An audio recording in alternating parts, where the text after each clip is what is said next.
Style. Style is the answer to everything. These are the ingredients for the traditional classic British Indian restaurant base gravy. All ingredients and their quantities are detailed in the description of the video.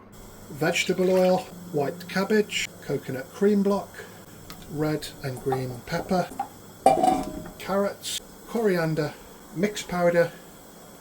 I have a video how you can make that mix powder, or you can simply order it from Taste of India Spices, link in the description. Salt, turmeric powder, 2 vegetable stock cubes, double concentrated tomato paste, ginger and garlic paste, white onions, and then add enough water just to cover the ingredients. This makes approximately 20 curries, and we're just going to boil that for 2 hours on a high heat. That's been boiling now for exactly 2 hours. Just turned off the heat. Still allow the base gravy to relax a little. It'll still continue to cook and soften those ingredients. The base gravy's had around half an hour to relax a little. We've got that lovely vinegary aroma in the air. Now it's time to blend it into a really smooth paste.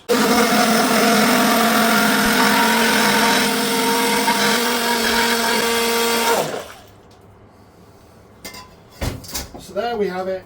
The smoother you get it, the more flavour you get from it. So let's have a look. So smooth. So that is ready for curry production. Here are the ingredients, which I'll put in the description of the video along with their quantities. How British Indian restaurants make their red masala sauce. First of all, get your pan nice and hot and heat some vegetable oil. Next we're going to add some double concentrated tomato puree. We're going to fry it off. Cook all those raw flavours out. So if the pan runs dry, you can add a little more oil. And why we use double concentrated tomato puree is because it has a very low water content. And when you're cooking the raw flavours out of something, the less water it has, the quicker it cooks. Next we can add some salt, turmeric and tandoori masala. So after around 5 minutes, you can see the paste is starting to thicken up. I like to add some really finely blended kasuri methi or dried fenugreek leaves. Gives a great aroma. Just fry that off for a minute or two longer. So I've had my opinions about using food colouring in a few of the previous videos and often said I am against it, but this is the British Indian restaurant style, so I'm just using about 1/4 teaspoon of red colour there, just to make it authentic. So after around 5 minutes you can see how thick the tomato paste has become. There's nothing sticking to the pan. Next it's time to reconstitute it, or long story short, add some water to it to make a paste. Keep on adding water gradually until it's the texture of tomato ketchup, and you can be sure that at such high temperature all those raw flavours have been cooked away. So the oil is starting to split now. I'm going to turn it off, just let it relax a little bit, and the oil splitting tells us that everything is fully cooked and those ingredients are not absorbing any more water. So that is ready for curry production. These are the ingredients that many British Indian restaurant takeaways and restaurants use to make their pre-fried onions. I'll put all the ingredients and their quantities in the description of the video. So let's just heat the pan. So onions are essential to get that depth of flavour into your curries, and to cook them all from fresh every time you get an order takes a long time. Add some ordinary vegetable oil. Once your oil's nice and hot, add a piece of cassia bark. It's a very similar flavour to cinnamon, but the good thing about using cassia bark is you can take it out at the end. So you just want to give that a little bit of a roast, season your oil, and that already smells great. Next, I've got some onions, chopped as uniformed as possible. We're going to add some salt and some turmeric. That's all nice and mixed. We can add the cassia leaves. So those are the leaves of the tree that this bark is from. So it gives another dimension to the flavour. Available on Taste of India again, as all good spices are. So you need to stir these onions regularly. They tend to cook from the outside in, so you've got to keep them moving. It's not important to brown the onions because we're going to add them only in small quantities at the beginning of making each British Indian restaurant curry, and they'll definitely caramelise very quickly. It's been around 25 minutes on a medium high heat. You can discard the cassia and the Indian bay leaves. And one thing to do just at the end of the cooking process is just put some white vinegar in, just a little bit, and just fry it off for about 2 minutes. You get a beautiful tart flavour on your onions. And there is your beautiful pre-fried onions, all ready for curry production. These are the ingredients that British Indian restaurants use to make their pre-made Jalfrezi mix. I'll put all the ingredients and their quantities in the description of the video. So first of all, make sure your pan's hot and add the oil. Next we're going to add some chunky onions.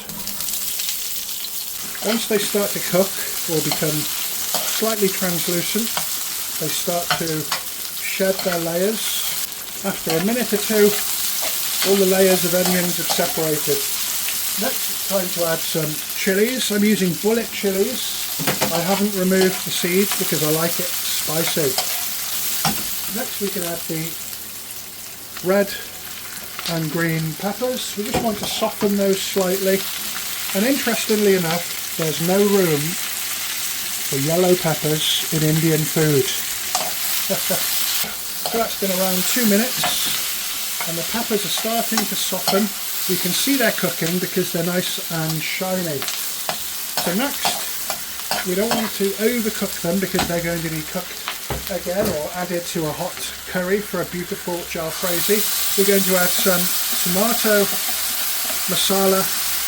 Into that we're going to add some turmeric, garam masala, tandoori masala and some salt.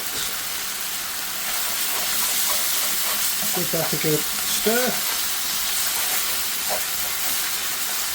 When everything's well combined,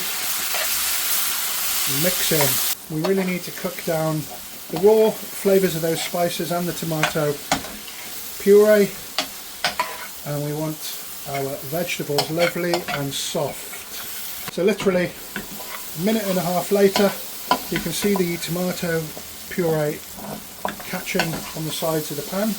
So everything's really quite soft now, and just to loosen everything up and almost preserve it once we store it, we're going to add some base gravy. Add it around the edges, it heats up rapidly. And again, all the good stuff will scrape off the pans back into the sauce, creating amazing flavour. We just need to cook that down until the base gravy is reduced. So the base gravy is starting to catch on the bottom. That is ready for Jalfrezi production. These are the ingredients needed to make British Indian restaurant style pre-cooked chicken. All the ingredients and their quantities are in the description of the video. So this will make about 3 portions. You can scale up and down accordingly depending on how many portions you'd like. Once your pan's hot, add the oil Once your oil's heated, I've got some nice, generously cubed chicken breast here. I think it's a sign of a good restaurant, nice and chunky. And we're just going to seal the chicken. Medium high heat. So after about 3-4 minutes, our chicken has sealed, so the edges of the chicken have cooked. But we're just going to carry on stirring it until we get a little bit of charring on the edges of the chicken. So after about 5 minutes, we're starting to get some nice brown charring on the chicken. Next we're going to add some partially pre-fried onions.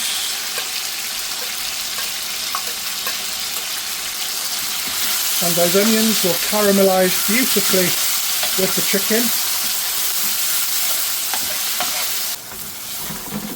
So after a minute or so you can see some caramelisation around the edges of your pan, but don't worry about that. It's a curry pan. You see the concave of the spoon here? That fits the edges of the pan perfectly. Once we add more ingredients later, it will scrape off and give a beautiful layer of charred flavour. Next we're going to add some mix powder and some salt.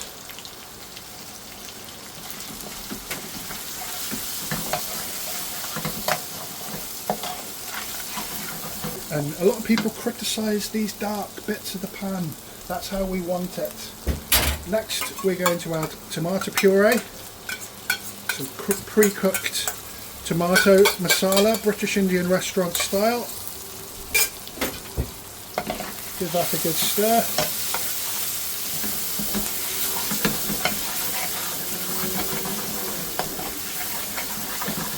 And because that was pre-cooked, we're going to add the base gravy.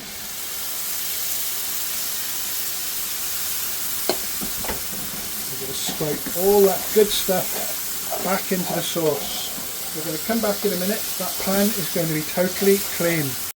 So just let it all come to a good temperature, and you can see how dark the sauce has gone with all that beautiful caramelisation that's been scraped off. Now, the last thing we need to do is just test our chicken for cookedness, and beautiful, it's cooked right the way through.